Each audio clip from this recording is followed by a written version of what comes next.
Action. आणि दुसऱ्याला आधार देत बसते.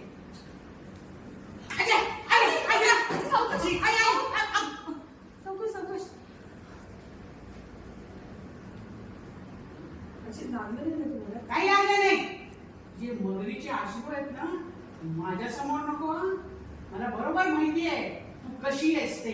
आजी, हा, तिच्यावर कशाला ओरडतेस? तिच्या वेळ नाही पडलीस तू. मग दुसऱ्याशी वाईट वागलीस का? पडत पडलीस. खरं बोलतो मी. तुम्ही सगळ्या लोकांनी मला शिव्या दिल्या म्हणून मी इथं धडपडले. अशी सावकाश तुम्हाला लागलं नाही ना? हात नाही लावायचा मला. अजिबात सांगून ठेवते. हा. आजी, तुम्ही लोकांनी शिवी दिली का नाही? शिव्या दिली की? आजी, मी असं का करेन? आणि मुळात तुम्ही माझ्याबद्दल असा गैरसमज का ठेवून आहात? गैरसमज कधी दूर देत झाला? कधी माहिती? हे घर सोडून तू गेलीस की मग